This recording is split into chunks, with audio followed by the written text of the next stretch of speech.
அகமதாபாத்தில் 241 பயணிகளுடன் விபத்துக்குள்ளாக்கி தீப்பற்றி எரிந்த ஏர் இந்தியா விமான விபத்திற்கு 2 என்ஜின்களும் எரிபொருள் கிடைக்காததே காரணம் என்று விசாரணை அறிக்கையில் தெரியவந்துள்ளது. கடந்த மாதம் 12ஆம் தேதி அகமதாபாத் விமான நிலையத்தில் இருந்து லண்டன் கேட்விக் விமான நிலையத்திற்கு புறப்பட்ட ஏர் இந்தியா பயணிகள் விமானம் புறப்பட்ட 32 நொடிகளில் விபத்துக்குள்ளானது. இதில் 241 பயணிகள் உட்பட மொத்தம் 274 பேர் பரிதாபமாக உடல் கருகி உயிரிழந்தனர். அருகில் இருந்த மருத்துவமனை கட்டிடத்தின் மீது மோதியதில் அங்கிருந்தவர்களும் உயிரிழந்தனர். இந்த விபத்து குறித்து விசாரணை நடத்த இந்திய விமான நிலைய ஆணையரகம் உத்தரவிட்டது.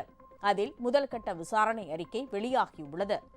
விமானம் புறப்பட்ட சில நொடிகளில் 2 என்ஜின்களும் செயல்படாமல் நடுவானில் நின்றதாகவும் என்ஜின்களுக்கு செல்லும் எரிபொருள் துண்டிக்கப்பட்டதே விபத்துக்கு காரணம் என்றும் விசாரணை அறிக்கையில் தெரிவிக்கப்பட்டுள்ளது. விமானி ஒருவர் ஏன் எரிபொருள் துண்டிக்கப்பட்டது என கேட்பதும் அதற்கு காரணம் தெரியவில்லை என்று இன்னொரு விமானி பதிலளிப்பதும் கருப்பு பெட்டியில் நடத்தப்பட்ட ஆய்வில் தெரியவந்துள்ளது.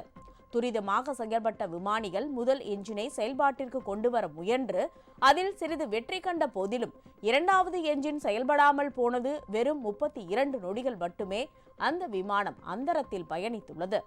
எரிபொருள் சோதனையில் கலப்படம் இல்லை என்பது உறுதி செய்யப்பட்டுள்ளது. எனவே சதிவேலை இல்லை என்பது உறுதியாகியுள்ளது. பறவைகள் குறுக்கிட்டதாகவோ காலநிலை சிக்கல்கள் ஏற்பட்டதாகவோ ஆதாரம் இல்லை. விமானிகள் இருவரும் மருத்துவ ரீதியாக உடல் தகுதியானவர்கள். போதுமான ஓய்வுக்கு பின்னரே பணிக்கு திரும்பியுள்ளனர். அந்த ரக விமானங்களை இயங்கும் அனுபவம் பெற்றவர்கள் என்றாலும் எரிபொருள் திடீரென்று துண்டிக்கப்பட்டதன் காரணம் மர்மமாக இருப்பதாக விசாரணையில் தெரியவந்துள்ளது.